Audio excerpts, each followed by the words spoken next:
A fifth of the world's oil and a fifth of its liquefied natural gas pass through a strip of water only 21 miles wide at its narrowest point.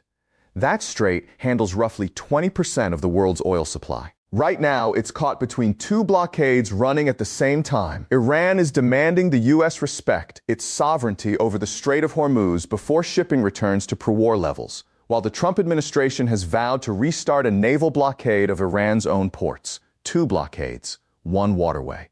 Both sides claiming they're the ones restoring order. On the surface, this looks like a war Iran cannot win. It doesn't have the air power to hold the strait against the U.S. Navy indefinitely, and every week this drags on costs Iran hundreds of millions of dollars. So why is Tehran still doing this? Here's the question this video actually answers.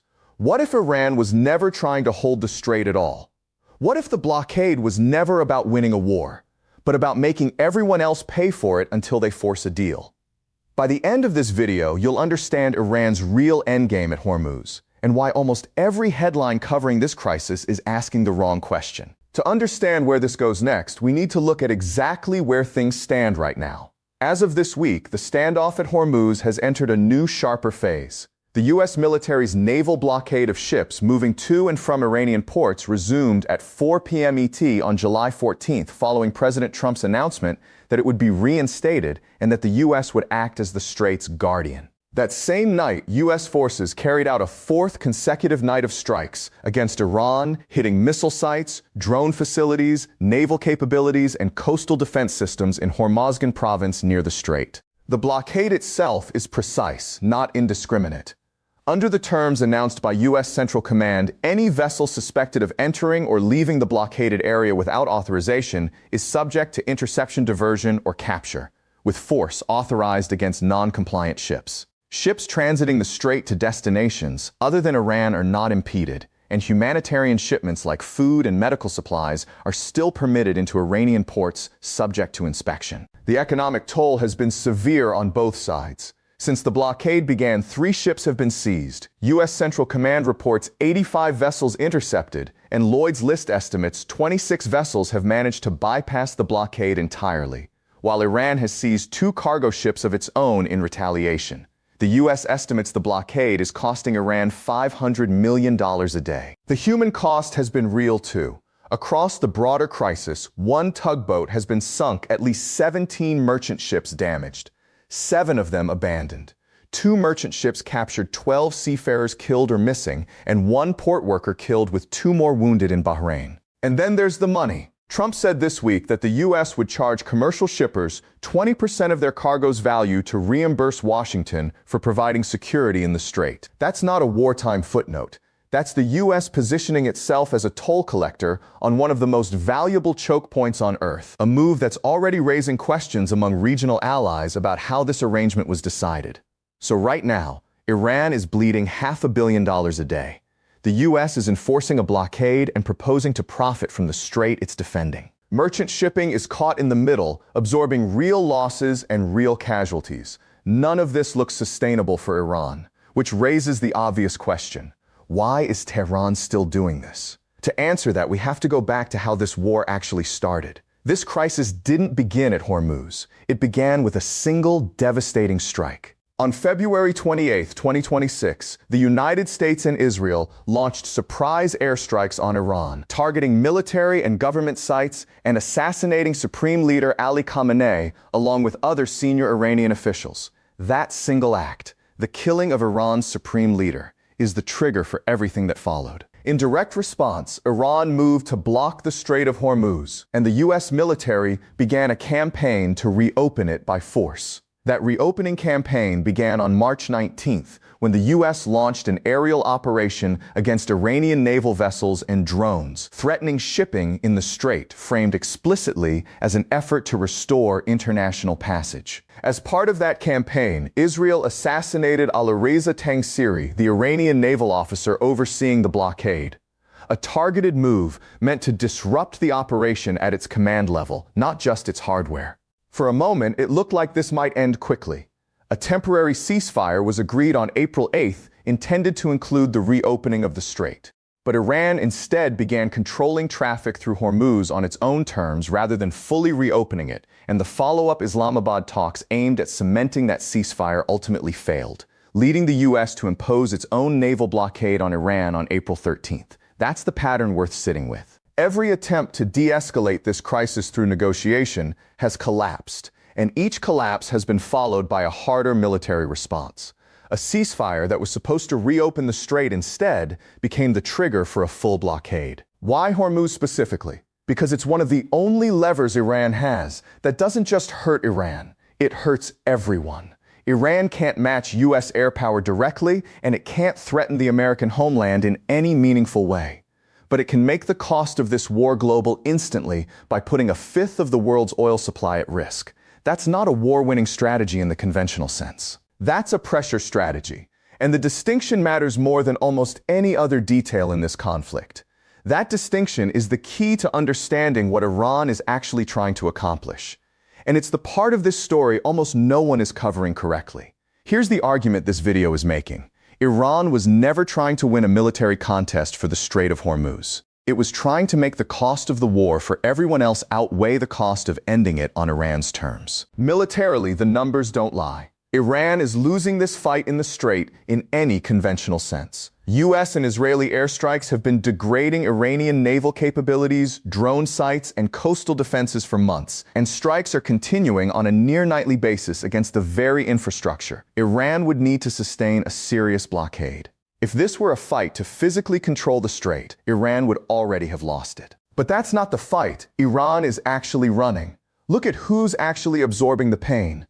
Iran is losing roughly $500 million a day. That's real and significant. But it's a fraction of what the global economy loses when a fifth of the world's oil transit becomes unpredictable, when shipping firms suspend operations, when insurance premiums spike, and when a superpower starts charging a 20% toll on cargo just to guarantee safe passage.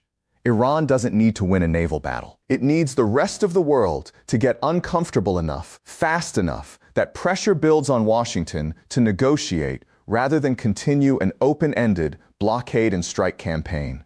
There's a structural signal here too worth watching closely. This crisis has already produced the formation of a Persian Gulf Strait Authority, the kind of new multilateral framework that typically only emerges when a crisis becomes recognized as unsustainable in its current form, and every stakeholder starts angling for a seat at whatever comes next. That's not something you build in the middle of a war you expect to win outright militarily. That's something you build when you expect this to end in negotiation and you want your interests baked into the settlement. And then there's the leverage Iran didn't have to build, because it already existed. China is one of the largest buyers of oil moving through Hormuz, and Beijing has strong direct incentive to want this war over regardless of what it thinks of Iran's tactics. China wants the war to end largely because it imports massive volumes of oil through the Strait of Hormuz, which means every extra week of disruption adds quiet pressure on one of the few outside powers with real diplomatic weight to push for de-escalation, even if China never fires a shot or sends a ship. Put it together, and Iran's strategy looks less like a doomed military stand and more like an extended pressure campaign. One designed to convert a war it can't win on the battlefield into a negotiation it can shape by making the global cost of not negotiating too high to ignore. Whether that strategy succeeds depends entirely on how long Iran can absorb the bleeding before the pressure on the other side actually converts into real diplomatic movement. That's the part almost no headline is capturing. And it's why this changes how we should think about everything that happens next. If Iran's blockade is a pressure campaign rather than a war for territorial control, that reframes the stakes for everyone watching from outside the region, including people who have never thought twice about the Strait of Hormuz. Start with the direct economic exposure. A prolonged standoff in a corridor carrying roughly a fifth of the world's oil doesn't stay contained to shipping companies and insurance underwriters. It shows up in fuel prices, in freight costs, in the price of anything that has to move by sea through the Gulf. With dozens of vessels already intercepted and dozens more choosing to reroute entirely, rather than risk transit, global shipping routes are already adjusting, quietly reshaping trade costs in ways that take months to fully show up in consumer prices. Then there's China's position, which is genuinely awkward. Beijing has publicly condemned the US and Israeli strikes on Iran, with China's UN ambassador calling on Israel to stop what it described as violations of Iran's sovereignty, rhetorical solidarity with Tehran.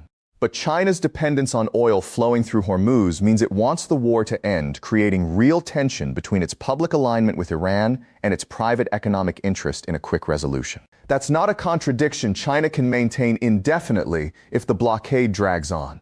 Expect Beijing to lean harder on diplomatic channels the longer this continues, regardless of what it says publicly. Gulf states have their own exposure sitting closest to the conflict with the least ability to simply wait it out.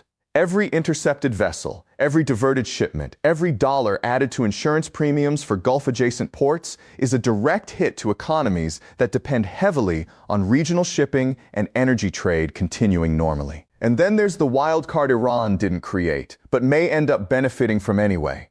Trump's proposal to charge commercial shippers 20% of their cargo's value as a toll for security in the Strait is already an unusual contested move.